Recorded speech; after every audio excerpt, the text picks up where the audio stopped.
In the northwest corner of New England is the state of Vermont. On March 4th, 1791, Vermont was admitted to the Union as the 14th state, making it the first state to be added to the original 13th.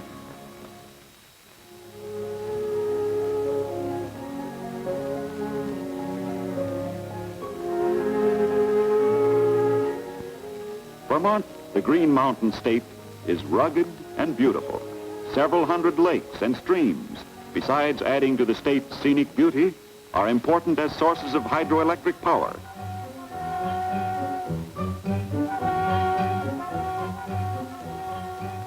Lake Champlain is not only Vermont's largest body of water, it is the largest east of the Great Lakes. Vermont's first settlement was Brattleboro. On the Connecticut River, the boundary between Vermont and Connecticut, Brattleboro is principally an industrial community.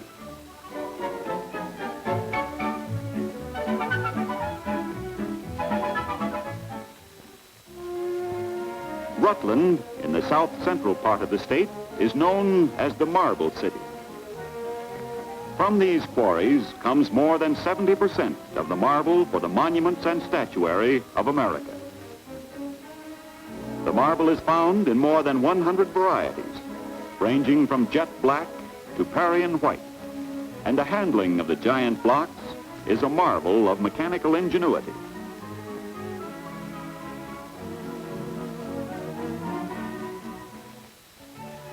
Granite, too, is a major product of Vermont.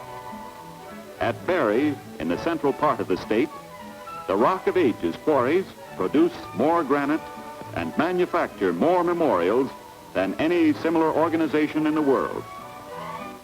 This source of granite is apparently inexhaustible, and the granite itself is perhaps the finest, clearest, and hardest textured in the world.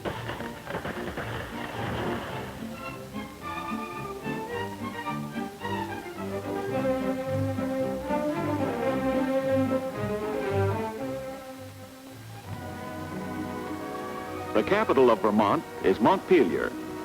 Since the capital was established in 1805, the conduct of good government has been one of Montpelier's proudest claims. Vermont's largest city and leading trade center is Burlington. Ethan Allen, famous Revolutionary War hero, was an eminent son of Burlington. His most spectacular achievement was when he and 83 of his Green Mountain boys captured Fort Ticonderoga. Burlington is the home of the State University. Situated on a magnificent tract granted by the state in 1791, the university is one of America's oldest and finest.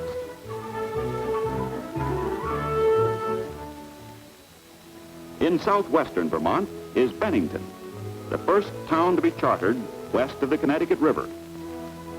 Bennington is historically famous for the Battle of Bennington, which was largely responsible for breaking the dominance of the British General Burgoyne in the northern theater of the Revolutionary War. The Battle of Bennington is commemorated by this monument, one of the highest battle monuments in the world. Bennington is proud of the scholastic standing of its fine schools. Perhaps one of the best known is the Bennington School for Girls. One of Vermont's most famous sons was Calvin Coolidge, 29th President of the United States. He was born in this small store at Plymouth.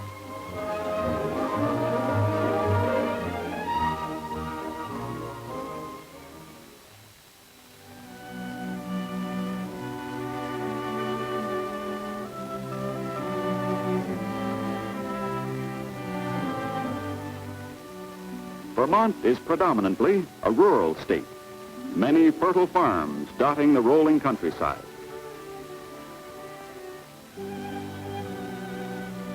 Vermont has many poultry farms.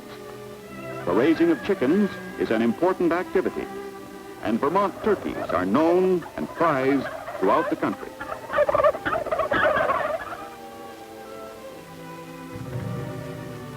Although Vermont does not specialize in the growing of potatoes, some are grown. These potatoes being harvested are Irish cobblers.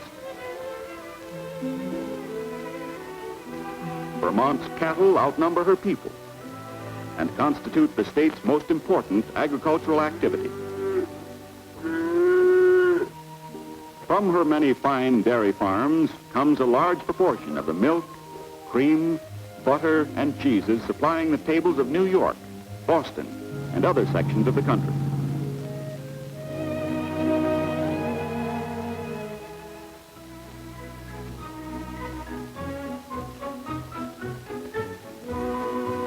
But undoubtedly the most famous of all of Vermont's products of field and farm is her maple syrup. Each season throughout the state, the trees are tapped and slowly give up their sap.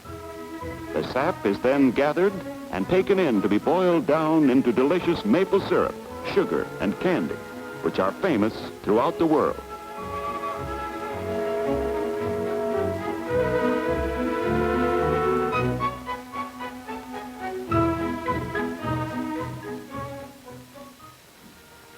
What has Vermont to offer the sportsman and vacationer? Picturesque old inns welcome the traveler.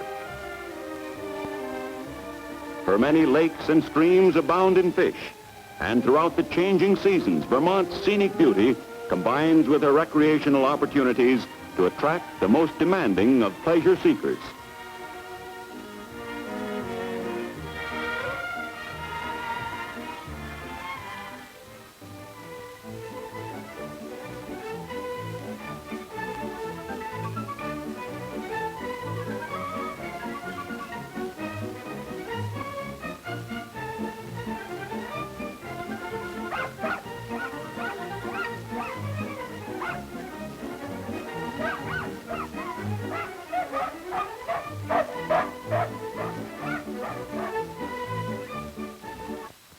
Now, having taken a quick trip through Vermont, let's review our journey and see what we have learned.